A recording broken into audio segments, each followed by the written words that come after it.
What's up, guys and ghouls, and welcome to another episode of Fright Mic. I'm Liz. I'm Sam. And today... Sleepy. I'm tired. Yeah.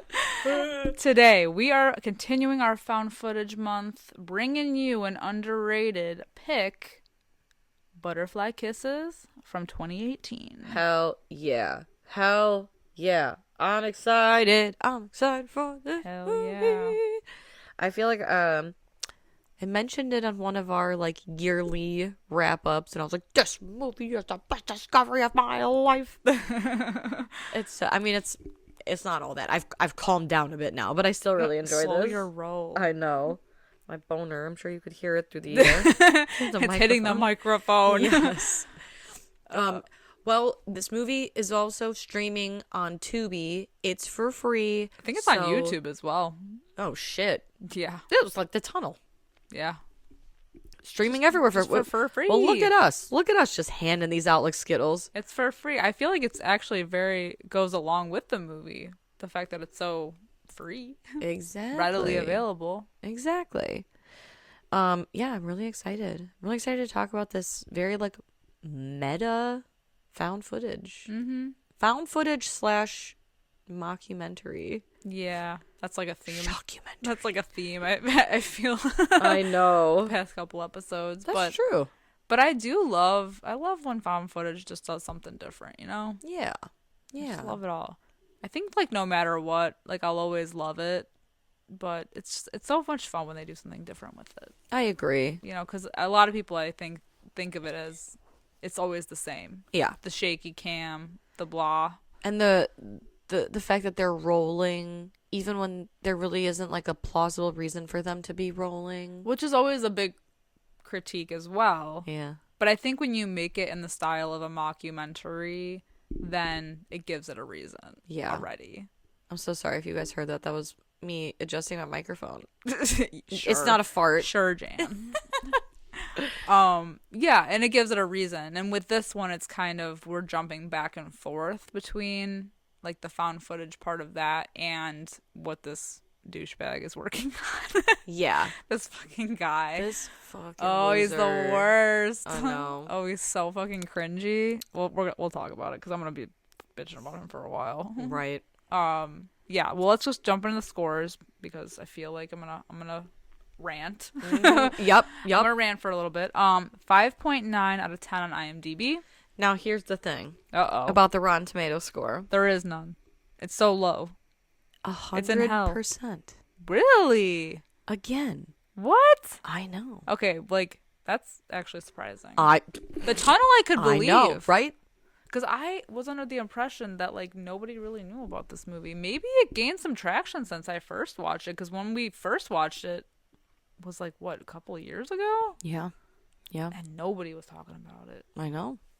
Either that or I mean, I don't know. I've been living under a rock. Maybe I'm the only one who reviewed it on Rotten Tomatoes. No, I'm just kidding. That's why it's got 100%. It's 100%. It's me. one review. Yeah, it's me from right after I watched it. I'm like, this is the greatest film that is, was, or ever will be. Yeah, right? I swear that was me when I was first talking about it on this podcast. I was like, this is the greatest movie I've ever seen in my life. Yeah. Yeah. No, it's 100% on Rotten Tomatoes. Interesting. Don't know what the deal with that is. I don't know that maybe it has gained traction. Yeah. I mean, 5.9 out of 10. I'm happy about it. Yeah. That's not terrible. Right. It's so odd because I think the same thing with The Tunnel. Yeah. Where I remember you were like, these scores, man. And I'm like, I know, right? And you're like, wait, what? What do you mean? Wait, what do you mean? Wait, yeah. You have me like second guessing everything in my life because I was like, it doesn't match up with what, and then you're like, it does, and I'm like, but it doesn't. Right. But are you mad? Like, we are not simpatico. Oh no. Today I don't know what we are. It's crazy. I'm a little shook by that. All right. Whatever. Love to see it. Interesting. So, let's just jump right in because I feel like we're gonna we're gonna do some ranting and raving. Yeah. So it begins with like a video diary clip that we do see. It like comes full circle at the end. It's a video diary shot essentially of this girl, Sophia Crane, and she says that this is the story of Peeping Tom and how I went looking for him. Please, show this video to my parents, and it's shot in black and white. So anytime we see Sophia and her filmmaker friend Feldman in this quote unquote found footage that we're about to talk about, it's in black and white. It's a stylistic choice, I suppose, and it's shot on like a DV, like what is it, a mini cassette kind of thing? Yeah. And like it's really cool. So like behind her are all these drawings of this Peeping Tom figure, but they remind me so much of like who does the drawings for the scary stories? Is it Stephen Gamble? Is that his name? Yeah. They remind me so much of like a Stephen Gamble drawing. Yeah, it's very much of like the trope of a kid in a horror movie, like the drawings that they of course that the parents always find, and it's like some figure. It's very that. Yep. It's creepy. And so we cut to our main guy, our main piece of shit. Oh, before that though, I just want to say that this like legend of Peeping Tom is very like, it's almost like Slender Man-esque. Like totally. I love this like urban legend vibe. Me too. Yeah. Because I feel like it's very creepypasta. Absolutely. And it's one of those where it's so like, it's so unbelievable, and yet it's because it like exists in your peripheral. I think that's what's so creepy about it. For 100%. Because it's so good. I think that's why. And like, you remember when people were playing like the Slender Man game? Yeah. And I mean, it was like they were playing in the dark, and it's so creepy, the thought of like looking at something and then looking away and then it being like closer or somewhere else, or just something in the background that you is just unnatural. And I mean, we've talked about this before in like several other movies, but I don't know, there's like something so creepy about that. Yeah. It's unsettling. And it like has I feel like it has pepperings of the Babadook in that Peeping Tom sort of resembles the Babadook. It also has little pepperings of It Follows in that this thing is perpetually moving closer and closer to you. Yeah. It's like a curse, basically. Yes. So this guy Gavin York, he's our main, I guess like I would call him like our main protagonist. He is a wannabe filmmaker who is making a documentary about this literal found footage. So his in-laws bought a new home, and while I think during an inspection or something, or maybe his like mother-in-law, was like going through the house, found a box full of these mini DV like tapes, mini tapes, and it was in like the furnace room, and it's this old shoebox. And so basically what this movie is that Gavin says that he went and he watched, so the first tape that he picked up out of the box was called The Final Solution, and it made him want to watch all 40 of the rest of these tapes. And it was it's two film like rough students. Cuts of these 40 tapes, which he then took and edited himself to put it all together so that it kind of made sense. Yes, it like made a movie. So he made a like a literal found footage movie. And basically what Butterfly Kisses is it is a found footage within a documentary, and this guy trying to prove that it's it's a real, like he really found the footage. But for the purpose mostly of trying to get his foot in the door in the film world. Of course. Because he's so desperate. He's like a wedding videographer, and he's trying to make it big. Yep. And so that's what makes him so insufferable. I was just going to say insufferable. Oh my God, this dude's the worst. I know. He's hired basically this like crew. Yeah, this crew of, I think it's 3 men, to document his, I guess, process of like documenting what he found and how this found footage movie came to be and how he's gonna market this movie And try to get it made and try to get it in front of eyes. And so we're following him going to like paranormal experts to try to see like if they can help him figure out the mystery of this peeping Tom, because we find out that it's like no one has heard of like this Sophia girl. Yeah. Or like they went missing, like it was, or like no one No knows one's what's heard of real. these kids. Yeah. Yeah. And so anybody that they had talked to like doesn't exist like Yes. in their movie. Because the found footage, like the footage of Sophia and her friend Feldman, it's kind of like Blair Witch style where it's shot in black and white, and right, because Blair Witch was black and white. Yeah. Right. Okay. I've only seen it. No. Right, I've only seen it a No, couple it's times, not. so it's okay. It's not. No. It just fucks me up because I think the poster is kind of like night vision-y, right? Yeah. Yeah. That shit fucks me up. Oh yeah, you're right, it's not. But it is like they're on the street, right? And it like in the Blair Witch, it's Burkittsville, Maryland, and they're talking about the Blair Witch. And here they're in some town in Maryland, right? Mm-hmm. And they're interviewing people on the street about this peeping Tom, or what else do they call him? The Blink Man. Blink, yeah, Mr. Blink or Blink. Yeah, Man? Mr. Blink, Blink Man, Peeping Tom, and basically, there's a tunnel, the Ilchester Tunnel. I think the one lady calls Peeping Tom the Ilchester the molester. And so they're interviewing people about this local urban legend of Peeping Tom, and you have to stand at the Ilchester Tunnel, and you have to basically from midnight till 1 a.m. you have to stare down the tunnel and not blink for 1 full hour. And then supposedly Peeping Tom appears. And every time you blink, he moves closer and closer and closer to you until he's right up in your face and he's giving you butterfly kisses. And with his long eyelashes. Yes. And then he grabs you.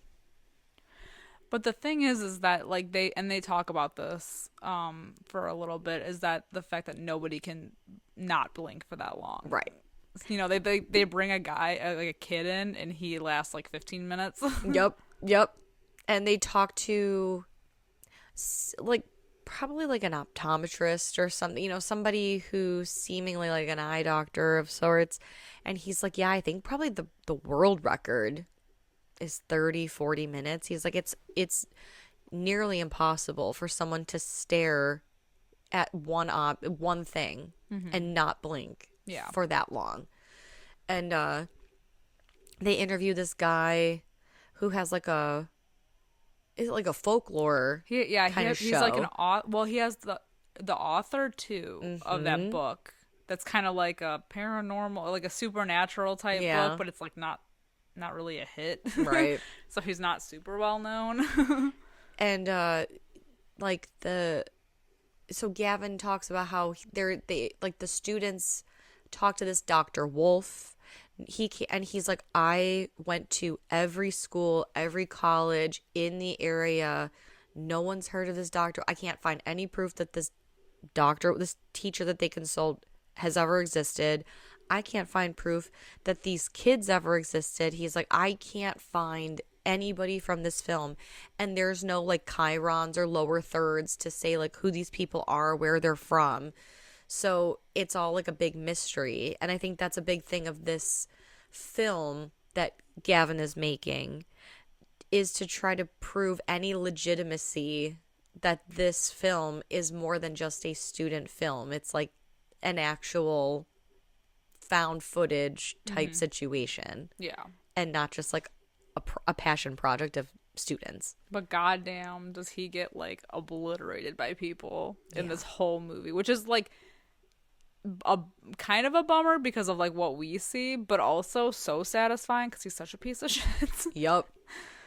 Like he is questioned throughout this entire film. Like no one believes that this found footage shit is legitimate. They're like, So what it seems to me is that you are trying to make a documentary, because why, if this truly is found footage, then why are you paying all these people to like clean it up? Why are you taking your time Yeah. to clean it up and edit it and do all this stuff if it's not even you, and it's not even your footage? Well, that's what makes it so painful to watch is the fact that he brings it to those guys that basically like have a studio, and he's like, I want you to help me fund this and basically get nothing in return.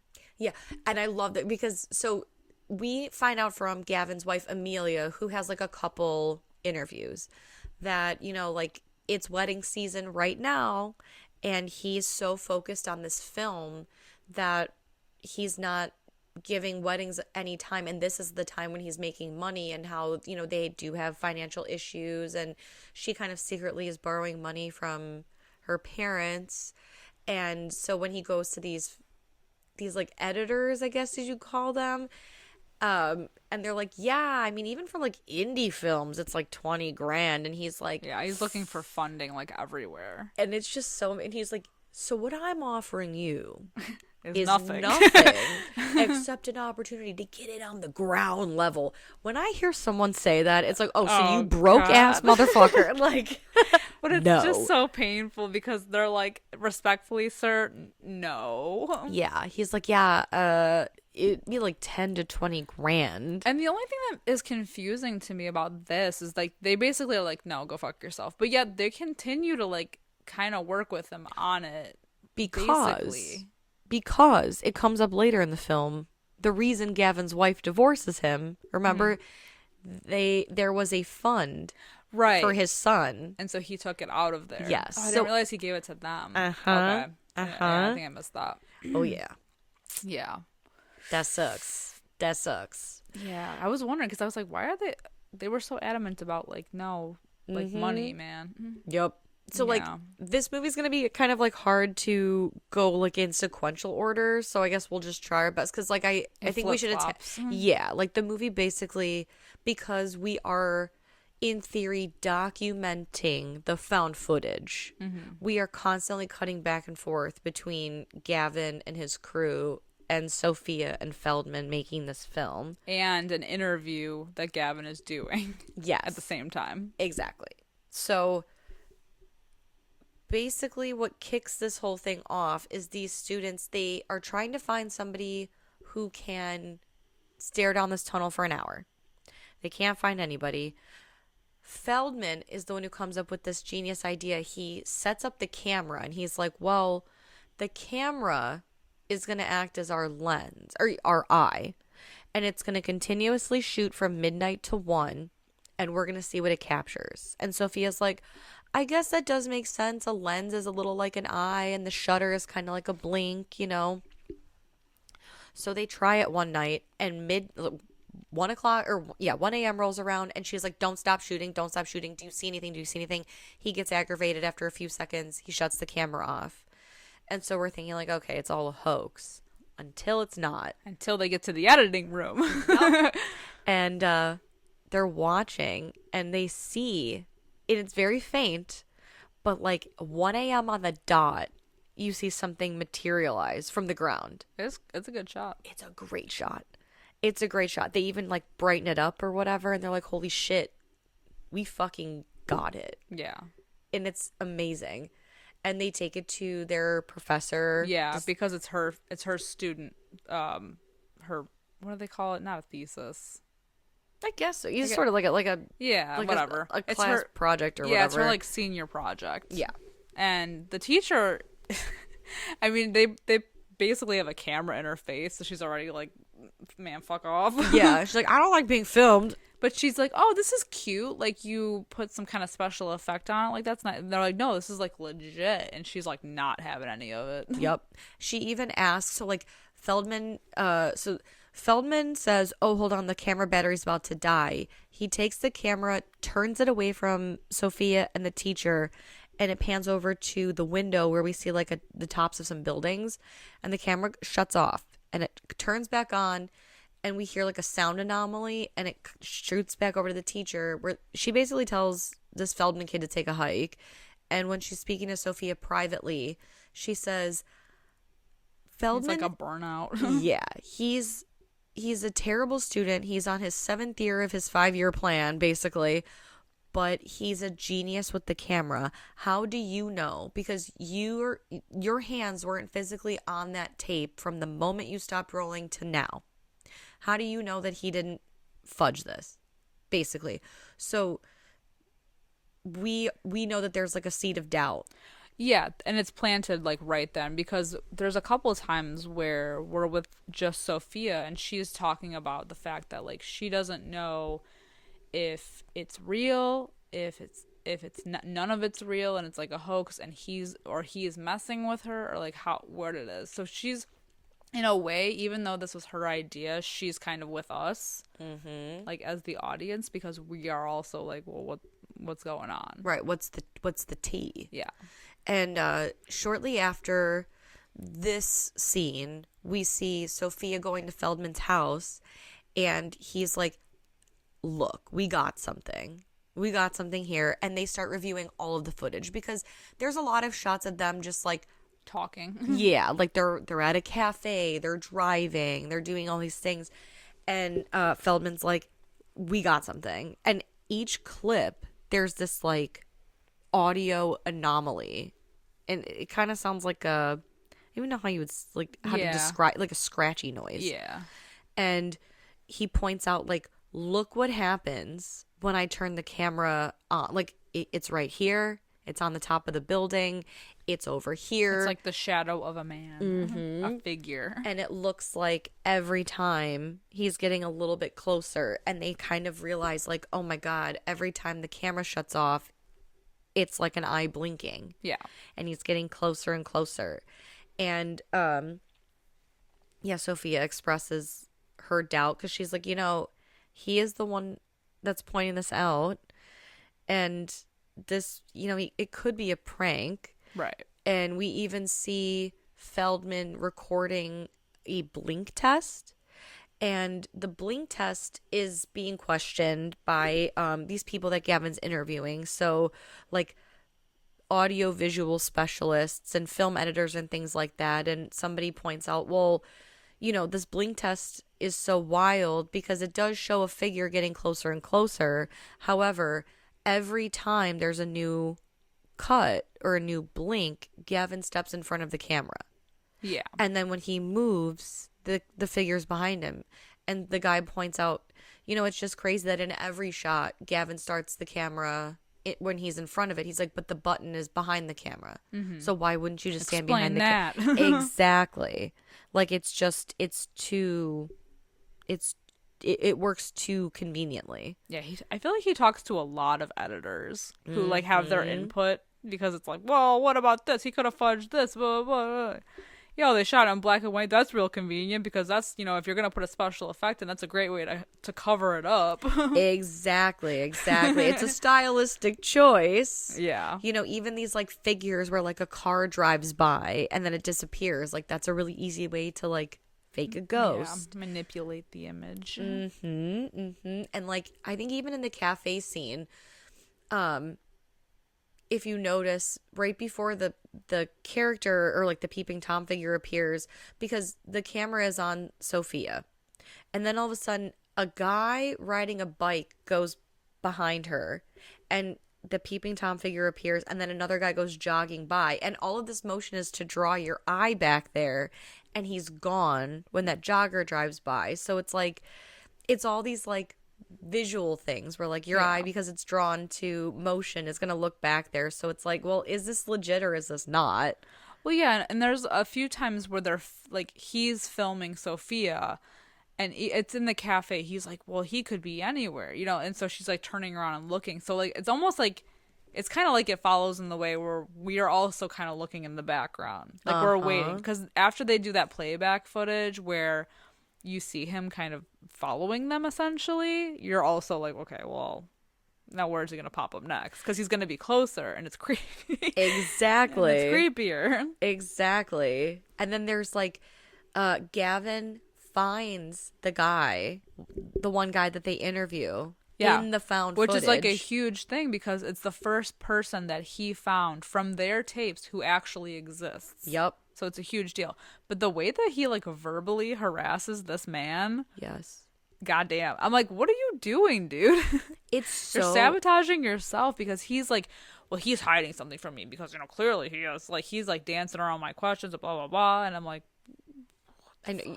First of all, you like basically bombard this guy because you did. found his home, and then this man is nice enough to allow you to enter his home and film him. yeah, it's wild. And yeah, he's like, so can you tell me about Sophia and Feldman? Like, how did they reach out to you? And he's like, yeah, I don't know. It's Like, like 10 years ago. I don't really remember. right. Like, I hardly remember even like filming for them. And, like after you reached out to me, I went through my emails and I couldn't find anything. And, maybe they called me, but I mean, I don't keep phone records. And Gavin's like, oh, how convenient that he can't find anything. Like just being like a jackass. And then accuses him of being involved in their disappearance. yeah. And the guy's like, you know what? Get the fuck out. Yeah. It's like insane. This dude self-sabotages himself so much. Every turn he shoots himself in both feet. yeah. And so in this next clip, he's in the editing bay with the team that he's hired for an ungodly amount of money, we can assume. And the one guy is like, hey, or I think Gavin's the one to point out, like, do you hear that noise? Like, every time there's a new, like, shot, there's this audio anomaly. Like, what is this? And one of them points out, like, hey, it doesn't sound like anything, but if you stretch out the sound wave, it almost looks like Morse code. And he said, well, what's the Morse code? Like, what's it for? And it says, it looks like it's Morse code for the word blink. Ooh. And so they're like, well, because at first the one guy's like, it's probably their shitty camera. And they figure out, well, it's only after they conjure Peeping Tom. And so the one guy says, well, I bet it's like the students figured it out and they put it in all these clips. And, if you're smart enough to figure it out, and they're arguing over, well, I don't think that would be true because that would require them to film it, edit it, put it in there, and then refilm it back on these, like tapes or whatever it is. Like, it's just, it would take them too long, or it would be like a really hard thing to do. Yeah. So this entire movie basically is like all the pieces are there to be like, this feels legitimate. Yeah. And yet but there's always some kind of doubt, and it doesn't help that throughout the movie he's always doubted by people who like know more. Mm-hmm. Like that one editor guy who's like, no, this is all fucking fake. And then the worst part is when he goes to that meeting with all of the paranormal experts, who completely shit on him.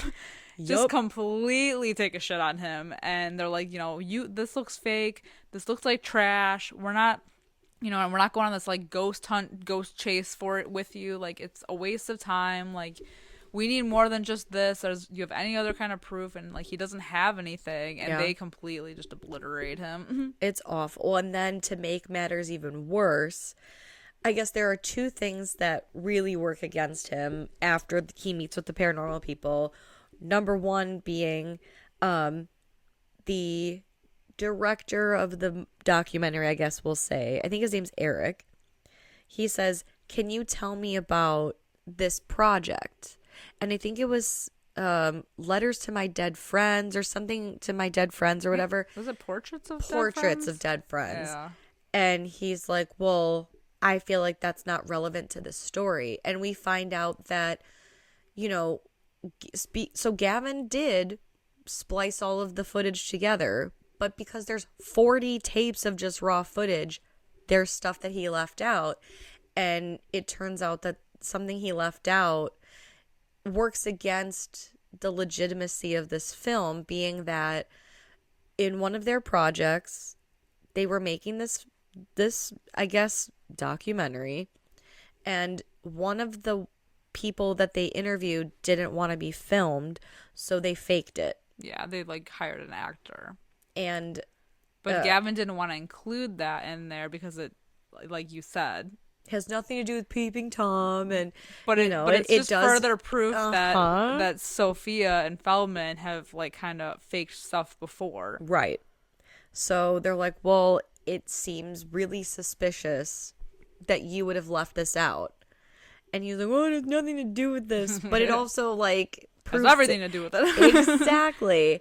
And so it really does, like, make you think. Because at first, I feel like the movie is on Gavin's side. Yeah. Right? Like, you found this box, and you do, in a lot of ways, feel bad for the guy because he stands behind the fact that he found this like that is legitimate found footage. Yeah.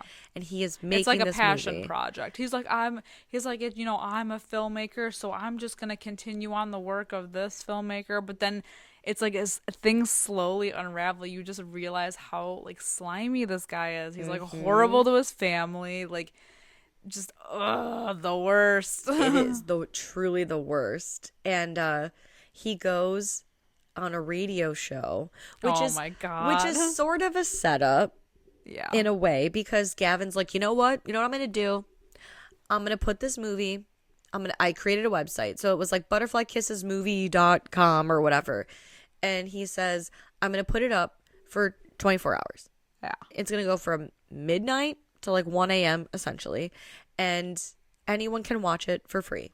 And Eric, the documentary, it's very paranormal activity, you know. Yes. And the documentarian's like, well, what happens after that? He's like, well, then no one can fucking watch it. He's like, and I'm gonna wait for the phone to ring, and I'm gonna sell to, he's like, oh, are you gonna sell to the highest bidder? And he's like, I'm gonna sell to the most medium bidder. Like, I'm gonna sell to whoever, because he, in his mind, he thinks that this movie's so compelling. Yes, shit's going viral. And basically what happens is that he goes on this radio show, and people are calling in to say, like, what a piece of shit. They wasted their time. Yeah. And how could anyone be stupid enough to believe that this is actually legit? And I mean, like, and it gets so bad that I think it's the host, the radio, like the host of the show, knows Eduardo Sanchez, who directed the Blair Witch Project. So they get him on, and then you're thinking, okay, well, maybe, like, because it's someone bigger, like, he'll stand behind him. But no, he also yup, he also shits all over him. He's basically telling this Gavin guy, he's like, look, you clearly faked it. You filmed these kids. The whole reason the Blair Witch Project worked is because I didn't pretend that it was real. Like, you have to give it up. Yeah. And Gavin's like, I don't know how I can tell you any more, like, assuredly that this is for real. Like, he is still, after being lit up on radio, he's still standing behind the fact that it's legit. Yeah. He's like, I really don't know. I can't prove it to you any further that this is legit. Yeah. And it's so embarrassing. He just gets dumped on. And then to make matters worse, he comes home and finds a letter from his wife, basically, I mean, divorce papers. Yeah. And this is when we find out, like, yeah. Like, her parents had set up an account for their son, and he's been taking money out of it, and the only reason his wife found out about the account is because she also tried to take money out of it, because bills. Yup. It's like, oh man. So he gets home and they are not there. This guy's life is falling the fuck apart. Enjoy the podcast, like what you hear, and you want to hear more? Well, you're in luck. We have a Patreon. That's right. If you don't know, we talk about new movies on our Patreon. We do monthly rewinds, so that way you can find out what we are watching between our main episodes. Sometimes we craft spooky cocktails to match our theme of the month, and watch parties galore. So much fun over there. Head over to patreon.com/Fright Mic podcast to check that out. Again, if you want to hang out with us a little bit more, then support us over on patreon.com/Fright Mic podcast. And we'll love you forever. Okay, bye. So meanwhile, we go back to the documentary itself, or like the found footage part of it, with Sophia and Feldman, and things have like kind of gotten a little crazy, because now Sophia, now that she's seen all this footage of like the man getting closer, she's like, I don't know if I want to mess with this anymore. And Feldman's like, it's my camera, blah blah blah. and there's nothing to worry about. Like, this is your project, you wanted to work on it. But she's all like superstitious at this point and doesn't want to like continue on. And I feel like Feldman, he gets like so obsessed with it, kind of in the same way that Gavin is in a way, and he kind of goes off the rails Yeah.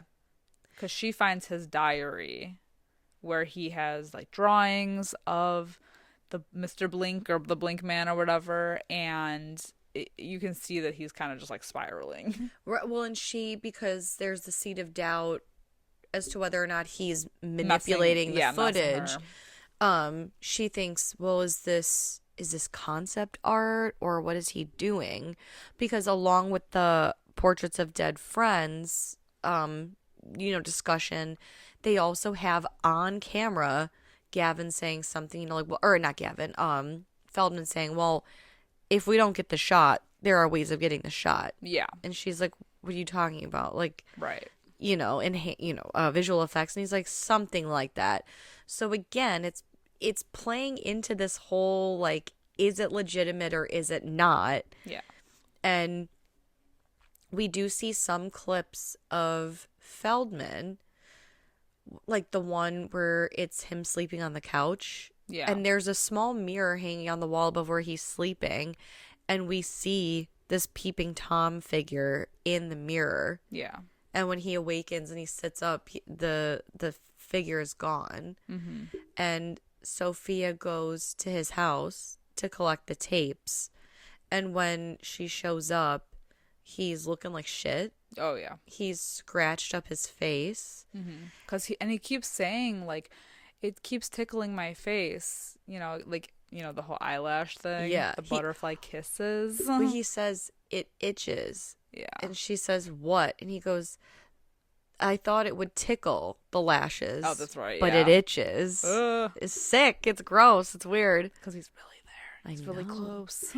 And she's like, wow, basically like worried about him. She says, you look like shit. And, I'm worried for you. I feel like maybe this has gone a little too far. I don't know if you're messing with me. I don't know what the deal is.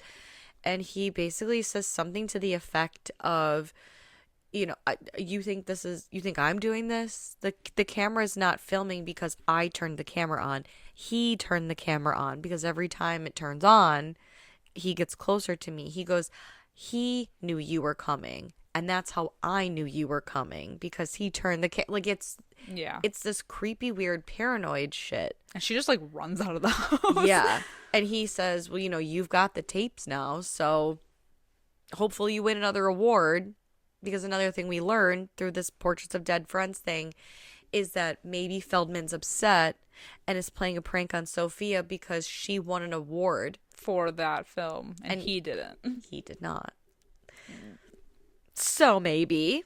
And honestly, there was not. like tension between them the whole time. Like, even in the beginning. Yeah. I was surprised that they even worked together because he seemed kind of like ticked off anyway. And I think they even somebody along the way mentions in the documentary side of this movie that, it's interesting that Feldman's working on this film with Sophia because she's clearly self-directing, but he wants to be directing. Right. And she's not having it. And so, then I think there's a clip of a news special that Sophia films. Yes.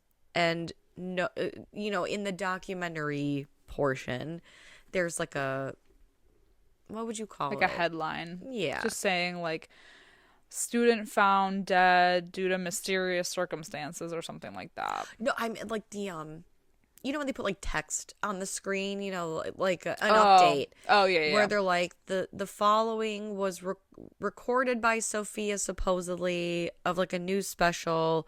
We've contacted multiple outlets to see who to verify the story. Yes, thank you. And no one's reached out, or like no one's reached back. That seems to be like a trend. Mm-hmm. Of everybody that he like reached out to that was either in the film or might have known anything about the film, like nobody comments. No comment from anyone, and either that or no one can find anyone who's existed. Yeah. But the news special is that Feldman was found dead in his home, And it seems to be like an interview with his girlfriend, I think is what the headline said. But she said that he was found in a kitchen cabinet with his arms basically crossed over his face. Boop. Gross. Mm-hmm. Gross. I mean, we need to talk about the last footage with him. This is like the one of like the biggest jump scares of my life. Yes. Like, I mean, sure. this is like It's done so. This is a jump scare that's done so well. yeah, this is a really good one. Especially the first time I saw it. Goddamn. Oh yeah, my bones. My soul left my body. This was like My bones left insidious my level skin. jump scare. Yes, yes. So we see like so after Sophia like ran out with the tapes, Feldman is now at a point where he is like, I need to do the blink test, is what he calls it. So he has the camera on him in the room, and then another one that's like posted above his head, like in the corner of the room. It's like security camera footage. Yeah, basically. So he has like multiple cameras on him, and so he keeps turning it on and off, and it's looking into a mirror. And so he gets to a point where it should be right in front of him, and so nothing happens. And so he's like, okay, so it wasn't real, it was all a hoax. And then fucking out of nowhere, the man just appears right in front of the camera and it attacks him, but we don't really see a whole lot. We just see his face. Mm-hmm. Like, it's distorted, but it's right fucking there, and it's so jarring. And it comes from like below the frame. Yeah. So you don't even see it. And even though we're in front of a mirror, you still are not like... And everything is like just out of the way that you couldn't possibly see it coming anyway. Ugh. man, and the way that the shot lasts so long before it pops up too. Yeah. It's like, oh my god. Yeah, we're just waiting because he's in front of a mirror. So we're like looking behind him. We're looking all over, not expecting this thing to be right there. It's, oh my god, it's done so well.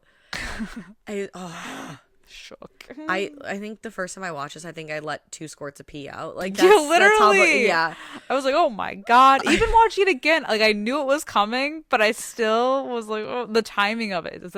See, it's always about the timing. It's always about the timing. You just like you let it linger a little too long. Oh. Mm-hmm. Those are the best kinds of jump scares. I agree.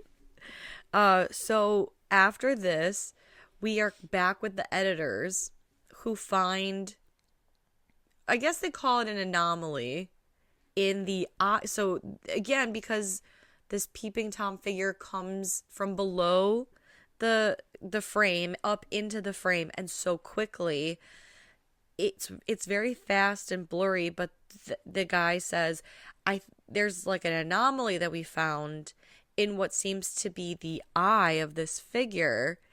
And it looks, he's like, at first I thought it was the shot from the beginning of their film, essentially, of the peeping Tom, just like an overlay or something.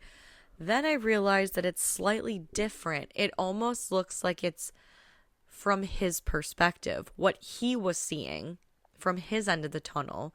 And he's like, you can see where they were standing behind, and it almost looks like the light from the camera. Right. It's real creepy. Yeah. It's real creepy. So they try to get a hold of Gavin because they're like, well, we're back, baby. Mm-hmm. But Gavin has gone like completely cold on the whole thing. He's been like missing for 9 days until they get a package in the mail, and it's the diary. Yes. So it's Feldman's diary that Sophia found. So that's like further proof that this is like what was shown in the like the found footage part, it could still be legit. Right. Because the diary wasn't faked. It's like the original one that they found, or she found, I guess. Right, from Feldman. Mm-hmm. But then the address that it came from, that supposedly is from Feldman, they looked it up and it doesn't exist. So they're like, well, is this for real or is this not? Yeah. It's all like, it's so fucking, like, it rides that line so well. And I think I'm still a little confused about that. Are we supposed to be? I think so. Okay. Yes, I think so. I think it's all because we're watching a mockumentary Right. of this like supposed, What is real? right. Because I think that's the whole thing is like, okay, so none of these people exist, allegedly, maybe, and this address isn't real. So it's like, what is? Right, but the address is close. Yeah. Like I think the street is like I don't even remember the exact name of the street, but let's say it's like Market Street. And they're Yeah. like there's a Merritt Street, there's a, Yeah. whatever street, but there's no like Market Street in Maryland. So what's the truth, Ellen? Yeah. And also before they get this package is when Gavin texts them and is like, meet me at the tunnel at 11, and he takes the camera like because the film crew is like, okay, well, he's clearly Unwell. and isn't it our responsibility, like what is our responsibility here? It's almost like a morality thing. Yeah. When as a documentarian, you're not supposed to interact with the subject or interfere with the subject, but at what point Yeah. do you deem it necessary? Almost like The Office. Yeah. When someone tries to fight, that guy tries to jump Pam and then the guy Right. jumps in to help her. Like, at what point does it become like a moral thing? Yeah, exactly. And they're seeing Gavin's downfall. Like they're seeing him now spiral out of control, and they're like, well, he doesn't have any family left. Like he doesn't have any money. Like they mentioned that he has to sell his house. So like they at this point are like, okay, well, we set out to do this thing, and even like the crew is questioning the director, who's like, at what point is this not your project anymore? Are we just, we can't just let this guy fucking go off the deep end. Right. And they get mad at him because they feel like he set him up at the radio show because he knew, the whatever. And they hear what sounds to be somebody running across the tracks, and the camera is gone, and they're shouting for Gavin. And it's like real creepy because the camera guy, he's like, hey, the camera's about to die, and that's the light that they have. And you hear, I think it's Eric, the director, say like, who is that? Like, there's somebody at the end of the tunnel. Who is that? Who is that? And the camera cuts. And then the next thing is the package. And within the package is Feldman's diary and also a hotel key card. And so they think and I think that's from Gavin, right? The whole package is from Gavin. Yeah. So they're like, well, we have to investigate. And they go to this hotel where there's all these cameras, like GoPros or something. Yeah, like set up to film. And Gavin isn't there at first that we can see. Yeah, they're looking around the hotel room trying to find him, and then one of them pops into the bathroom and is like, oh my god. And so we don't see anything right away, and they run out and they're like calling the police, and we find out that Gavin is dead. Yes. And we get quick cuts of him. He had like heart failure. But the photos that we see don't crime look like scene- heart failure. The crime scene photos, he's like in the bathtub. Yes, covered in, I mean, I can't really tell because of like the sepia tone of the photos. Can't tell if he's covered in poo or blood. Yeah. I'm gonna assume Blood. it's blood. Yeah. Yeah, so Gavin died. He was 39. But even now, the crew is like, well, we can't hand over our footage because then they'll take everything, and they're gonna question, because it's like it's still a morality thing. They're like, how much do we tell them? And it's such like, this movie is like such a meta thing because really, they don't want to hand over the tapes because it's evidence, and they'll never get those tapes back. Excuse me, I have the hiccups now. And they don't have an ending for the film, but Eric's like, well, what if this is just the beginning of the film? Like we're making a movie about what happened to this Gavin guy. And I feel like it's our duty as filmmakers to put this out, like this film within a film, and to let people decide for themselves if this was legit or not, which is why I think like the address, like we're supposed to be Right. It's kind of like the Poughkeepsie tapes, right? Like when Yeah. at the end they're like, and this guy's still out there, and he could even be in the theater watching because he's a prideful person. Like the end of this movie is them saying like, well, let's put this out there. What we Right. have, we'll make this movie, and people can decide for themselves what they believe. And it does sort of just end there, Yeah. except we do get like a mid-credit scene. Gah. Yee. Oh my god. The fucking chills. Yuck. Because, Oh. okay, I shouldn't say it ends there. Because what we see to like end the film before the mid-credit scene is what we saw in the beginning, right? Sophia Crane saying like, this is Sophia Crane, this is my video diary, this is my search for Peeping Tom, and you know how I went looking for him, show this to my parents, you know, whatever. And she says, you know, there was a lady who tried to beat Peeping Tom by burning out her retinas, but she still blinked. She goes, I've got the solution. Oh my fucking god. And so this mid-credit scene is Sophia in a, what did you say, mental hospital? Is she in a mental hospital? Yes, sorry, I'm just wigging myself out thinking about it. It's in like some sort of like I thought she was just hospital. I thought she was at the desk still. No, so From the beginning. we do see that clip. So her Yeah. like eyes are bleeding, right? Yeah. But then this mid-credit scene is her. It's security camera footage from inside this like mental institute, this like cell. And she is sitting on a bed, and because she has cut her eyelids off, Which they show in the clip. yes. They show her cutting off her eyelids.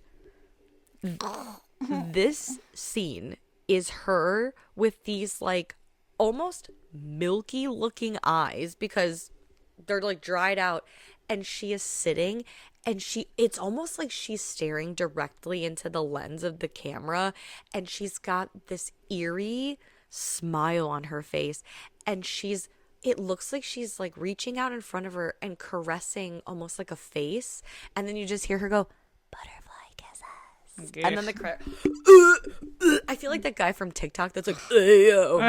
Literally. When you have a bigger bed, do you have more bedroom, but not more bedroom? I love that guy. I love that guy so much. Every time it makes me laugh. But this did not make me laugh. I mean, just the shot of her cutting off her eyelids. I know. And then because then it shows like the aftermath of it. Obviously, there's like blood everywhere, and ugh. It's disgusting. It's sick. It's disturbing. Yeah. Yeah, this is a wild one. I know.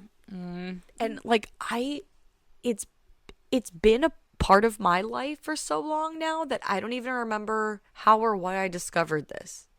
I want to say, wasn't it just on Tubi? I mean, it's still on Tubi. It was on Tubi, but I think like I must have heard about it from somewhere. Was it a TikTok thing? Maybe I think it was a TikTok thing, because I'm like, it wasn't a podcast. I think it was a TikTok thing. I think I heard about this movie from you. And Yes. you heard about it on TikTok. Yes. So whoever on TikTok, God, it was last year, 2 years ago now, I don't even remember, a couple years ago, It was a couple of years ago at this point. I could kiss that man. Because this movie is so good, and it's like it does the found footage thing well. It's like it's found footage, but it's like a fresher take on it by like encasing it in a documentary that itself is meta, because they're like, let's just put this out there and whatever you could think for yourself. Like, Well, and I think it's also interesting to have it be picked apart, like Yes. on purpose. yes. You know, because that's what a lot of people will do anyway when they watch a found footage movie, especially if they're not a fan of found footage. They're going to be like, well, you know, okay, allegedly this happened and it's real, and like what is really fake about, you know, like it asks the questions. Like people in the movie ask the questions what other people who usually watch found footage already ask. And like all the things that are very tropey, they point out like, well, yeah, that's something that would happen, right? And you know, well, look at this blink test. Okay, but every time he blinks, he steps in front of the camera and then out of frame, and it's there. So like, Yeah. why would he do that? Like, it's so fucking good. Yeah, I will say I prefer the second half of this movie. Yeah. Just because, I mean, it really ramps up like toward the end, but also we have like less Gavin time, I feel. And he just like, I know, because the first half I'm sure, you know, you have to establish gotta like, set it I up. found this footage and I put it together and, you know, yada yada. So it is, especially because Gavin is less crazy in the beginning. Well, It feels more legit. it's like I think it's more painful to watch in the Yeah. beginning. Like not that like the movie's bad, but it's more painful to watch him be so desperate and like have people like really knock him down several pegs. Yeah. But he's so steadfast. Oh my god. I know. To the bitter end, man. Literally, yes, literally. Awful. So now, what are you going to rate Butterfly Kisses? This is hard. This is really hard. I think for me I'm gonna give it a 4 out of 5. I'm also gonna give it a 4 out of 5. Yeah, because I definitely don't think it's a perfect movie, but I think it's a really interesting movie and an interesting concept for a found footage movie. I agree. I like a lot of what they did. Like I said, it feels very fresh. I like that they hide the found footage in a documentary that itself is like a little bit like a meta thing. But it's not without its faults. I hate Gavin. Fucking And I hate know you're Gavin. supposed to hate Gavin, but I hate Gavin. But he's just the worst, and he's like in know. it all the way through. I mean, just the fucking worst. But I will say that like those two scenes, the mirror scene and the end, really got to me. And I mean, that doesn't happen very often. So, Hats off to this movie. got some good final scares in that last act. And if you haven't seen it, if you listen to this and you haven't seen it, it's for free on Tubi. For It's free. for free. And YouTube. That's true. That's true. Yeah, Like so many. I mean, like the tunnel. It's so weird the similarities between this and the tunnel. I know. Back and doing them back to back is wild. I know. The mockumentary thing. Anyway, guys, let us know if you have seen Butterfly Kisses or if you plan on checking it out. Let us know what you think about it. You can find us over on our Discord so we can chat about it. We're on all social media platforms, so go give us a follow. And if you have some time after the show, you want to give us a quick 5-star rating and review, and we would really appreciate that. And until next time, I'm Liz. I'm Sam. Rest in peace.